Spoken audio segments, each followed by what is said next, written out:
Hello, it's Monday lunchtime. It's 12:30 and another brand spotlight. Welcome. Today I have got the lovely Grace Fogarty, who has the amazingly titled Present with Grace. I love the name of your business. Grace, can you tell us a little bit about you? Introduce yourself. Yeah, absolutely. Thank you for having me. It's lovely to see you, Sapna. Yeah, so I am a 60-second pitch expert. So I work with women who are small business owners that go networking every single month, but really struggle to get valuable leads and attract dream clients. I help them to use their 60-second pitch, deliver it with confidence so they can use every single meeting as a way to grow their business. That is brilliant. Okay, so how long have you been running this business and how did you get into it? I set up Present with Grace Limited in December last year, actually. So it's a new business, but I started working for myself 2.5 years ago. I have a corporate background, so I've always worked in training, learning and development, and facilitation. And then 2.5 years ago, I started out as a sole trader, as a presentation skills facilitator, going into companies and running workshops. I did a lot of networking and I met a lot of other women who, every time I mentioned the word presentation skills, would come up to me and say, "Oh my God, I really need your help. I don't know how to do my pitch or how to do my spotlight presentation." And so, after this time last year, I started experimenting. I started helping those women one to one and giving my advice and really focusing in on pitching. And I found actually that those are the types of people that I love to help, people like you and I, the kind of brave entrepreneurs of the world. And I can use a lot of my skills and knowledge that I have around how to present yourself to help those people to grow their business through the networking they do. So that led me to kind of niche down my business. And I decided to set up Present with Grace Limited in December last year and actually just make a statement and say, this is who I help and this is what I do. Brilliant. So thank you for the background on that. And I'm surprised actually that you said it was such a new company because Mm, I'm going to just launch into looking at yeah. your brand, which is the point of today. So I'm going to zoom in here. So I love it. I love your business name. Grace. Love it. Beautiful. Obviously, it was a bit of a no-brainer with your name there. And what was your business called before, or were you just going out as Grace Fogarty? I did call myself Grace Fogarty Training, and I had a Mm. kind of brand that I'd made myself. And actually, Present with Grace was an idea. It's what I used to call my newsletter. And then when I was talking to people about how I wanted to change the focus of what I did, I started talking about that name, and people really liked it. And I was like, actually, I think Present with Grace is so good; it deserves to be the business name. It absolutely is. And it's building your personal brand as well as your business brand. So we look at three different aspects of any branding, which is the three different elements are type, color, and imagery. And every single bit of your branding is made up of those things, type, color, and imagery, or a combination of. So the colors are very obviously female focused. So Mm. big tick there. Are they favorite colors that you chose, or was it a brand designer you got to do this for you? Yeah, and actually, the first conversation we had was around look and feel and colours. And orange, yellow, and pink are my favourite colours anyway. I'm wearing my pink today. They are my favourite colours, but also more than that, I really wanted colours that were really playful and bold and creative and fun. I didn't want anything that looked too corporate or boring or wishy-washy. And so, yeah, these colours for me feel that they're me and they're what I asked for as well. Yeah, cool. So we've looked at color. We're going to look at type as well. So the typography on this is nice and clear. You've gone for a sans serif font. Do you know the difference between serif fonts and sans serif? So just for the people that don't, a sans serif font are these fonts that you can see here, which don't have the little feet on the letters. So if you think of things like Times New Roman, they've got little feet at the end of the letters, and these ones here don't. And the difference between sans serif fonts and serif fonts in terms of the feel are that sans serif fonts like these look cleaner, more modern, and more forward thinking. And also, they're good when you're trying to express simplicity. And that's what you're doing. Yours is a very simple offering, and it's making something that is very core to people's networking very simple. I presume you'll break it down. And do you have a methodology and things like that? I do. I have a sell to the room pitch framework that breaks down the 5 key points that you have to include in a pitch when you want to promote an offer. And my approach is always simple, practical, clear, in how I teach people, but also in how I help people to communicate, because it's simpler the better. Brilliant. And in terms of the imagery that you've got going on, this is just on your LinkedIn header. Obviously, we're going to take a look at your website in a minute. Is this how most people tend to find you, Grace, through your LinkedIn? Yeah, LinkedIn is the biggest social media platform that I'm present on. And so this is, I would say people probably find me on LinkedIn first, probably even before they get to my website. Yeah. So it's brilliantly clear, as I would expect from a presentation expert who is all about communication. Your header line is really super clear, really drilled down into that niche. Couldn't be any clearer what you do. The photograph that you've got is wonderful and welcoming. You look friendly, open, warm, and easy to talk to. And that's, again, you're in that communications thing. Also, you're wearing your pink, your brand colors. So that is fantastic too. So you're visually tying your photography into your brand, and that's a really simple thing that anybody can do. I wear red all the time because it's my brand color. Do you wear your colors when you go networking as well, Grace? Yeah, Yeah, I yeah, do. Always, yeah. me too. And it really helps people spot you in a room. I've even been spotted in rooms that I've not been in, because somebody actually said to me once, they'd gone to someone's event and they went, "Oh, I thought you were going to be there, but I looked around and I didn't see a red dress, so I realized you weren't there." So it was Wow. it That's was that cool, isn't it? it was the absence of my red dress that alerted them to the fact that I wasn't in the room, which is Mm, incredible, right? So yeah. you start making this real visual connection with people in their heads. But yeah, that color is a real visual trigger. So you're using it really well on your LinkedIn photography, and I presume your other brand photography as well. The other Mhm. thing that you've got going on there is that you've actually got yourself in your banner, which again is brilliant. Again, it's welcoming, it gets across that you're fun, and it's like very open gestures that you've got there as well.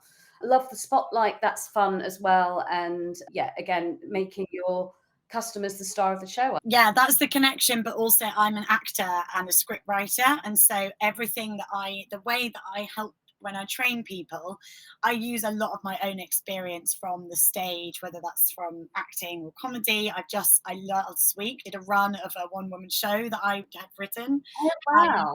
and I bring a lot of that performance background into what I teach people, because I really believe that you shouldn't have to go to drama school to learn how to own the room. And owning the room is such an important part of networking. And so the spotlight, it like reflects my own background, but also, exactly as you say, when I work with someone, I want them to really feel like they step into the spotlight and they feel amazing. They don't shy away from it anymore. Yeah, I love that. And I think that's the only thing that I would say is probably missing from this section that we can see here, Mm, is almost after that I help women in business who network hard to use their 60-second pitch to attract clients they love, is maybe a little thing there about trained action, because it mm, actually adds credibility. It's part of your personal brand story. It's part of what adds to why should I work with Grace? mm, You have focused, and quite often I say to people, you must focus on your target audience in those first few words, and you're doing it. But I'd almost say that I help women in business is like the wrong way round on that statement, because it's put the 60-second pitch, like mm, use your 60-second pitch to attract your ideal clients at the beginning. Because when you mm. comment, you do a lot of commenting on other people's I, posts. I do, yeah. When you comment on other people's posts, they will see the first few words. Yeah. And the first few words at the moment say, I help women in business, which doesn't differentiate you Yeah. or speak to your niche or speak to your target client necessarily. When if you put you, and you, instead of using their, if you say use your, Yeah. so you're speaking to the person who's reading it. So it becomes less othered. So if you started with use your 60-second pitch, or Yeah. attract clients with, or so, use your 60-second pitch, I think is probably, I'm not writing it for you now, but just have a think about that Yeah. I and love that. the order of that round, because when you comment, that's what people will see. And then they'll think, oh, use your second 60-second pitch to do what? Click, and then Mm, connection. nice. I Uh, love that. Thank you. That's a really good tip. cool. So without further ado, we're going to go and have a look at your website. We're in. I love the movement. I love the movement. That is a GIF. Yes. So that's quite fun. I'm here to make pitch your new favorite word. Own every room you enter. Now, obviously, I've not looked at this beforehand, deliberately so, because I want to look at your brand as if I'm a first time caller, if you like. When people land on your site, what they're going to find. Owner in your room, speak with them, forgettable punch, create the demand you deserve. So pretty clear. Nice, you speaking to the room, credibility piece, stand-up comedian. And again, I'd say I'd play up to that, the fact that you are a trained actress as well. That's not showing anywhere. Who is it that you said women, but do they tend to be startups? Do they tend to be women who are ex-corporate coming into the entrepreneur world? What kind of women are you, or is it just all women? It tends to be solopreneurs, so it's just them, and maybe they've got a VA, but it's primarily just them running their business. And it is normally women that run a service-led business. So particularly if they are in the world of helping others. So I work a lot with people like photographers, people in HR, virtual assistants, because those people I find are really used to helping others, but they find it hard when the attention is put back on them. Yeah. Oh, this is the people I know there. I know Sharon. Yeah. It's lovely that you've got real life human beings on here showing their faces. It doesn't say when I land on the top there who it is that you work with. So that's one again, I would, because that's, I was like, who's Yeah. this for? Your branding helps portray who you work with, but it's not obvious when you get on here. There's also quite a big gap here of vital real estate above the folds. You could probably move that up a bit and put something in there about that. This in itself, I wouldn't say is a benefit of working with you. Yeah. Necessarily. That's not something that I'm looking for. Mm. So I want more about what's in it for me working with you. You've got some of that here, but actually I think it's stronger on your LinkedIn. Yeah. So I carry some of that over. Yeah. Nice. And actually just make it a little bit more powerful. What else have we got? We've got, you said you wanted to look at a page, a sales If page. you go to Selling 60 from that drop Yeah. down. Yeah. So this is a group program that I ran in February this year as a 4-week group program. I'm actually in the process of redesigning and relaunching it as a 6-month program. So this is the old sales page, but there are going to be a lot of overlaps. So I'm really keen to get your thoughts on how this is at the moment. Yeah. So this is going to be group coaching. Yes, it's a group. Yeah. And is it online or offline? It's online, so it will be a combination of 5 to 6 online training modules. Yeah. The outcomes will be overcoming imposter syndrome, speaking more confidently in front of a room full of people, and being able to create a really clear pitch that will help you to reach your business goals when you network. Okay. And there will also be a weekly online rehearsal room where I coach people through their pitching and their presentations that they're delivering. Okay, so why aren't you telling me this on the sales page? What do you mean? You said, you just told me the format, the process, and what you're going to do, and I'm like, I'm looking at it up here. Yeah. I'm not actually getting what the program's about. How long is it going to take me? Yeah, some of that content is on there. Yeah, some of that content is on there lower down on the sales page. Grab me here. And there's so much wasted space up here, Grace. Yeah. Very low down. I would put you a little bit higher up, but also tell me the outcome, what I'm going to be able to do, what you just gave me 3 bullet points of what I'll be able to do, and in what time frame. And then I'll read, because I'm not at the moment, I don't know how long this is going to take me. I'm not necessarily talking about the investment, I'm talking about investment of time. Yeah. So I would lead with, what am I going to get out of this in those 3 bullets that you just listen back to this, and you said it beautifully. Use that copy, because quite often when I ask people, what is it you're doing? You say it a lot clearer than you've actually written it. So true. Yeah. Yeah. Which you'll know because you get people to say stuff.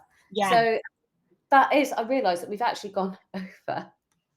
Oh gosh, yeah, that really did fly by. Fly by. Yeah. Oh, this grabs me. When did you last have sex situation? Okay. This is quite funny because that's just grabbed my attention. But I want to get the outcome at the top here. Yeah. And that would really help as well. Nice. Thank you. Hopefully you found that useful in our little whistle stop tour of your brand. Firstly, you're doing everything right in terms of the colours, the fonts, the imagery, so big ticks. I think it is, ironically, around your messaging where you could be a little bit stronger in terms of who you're doing it for, how fast they're going to get that result, what time commitment, and a little bit more about your credibility, because we don't toot our own horns, but I think you're not putting your credibility piece in there. So I think I'd add that. Has that been helpful?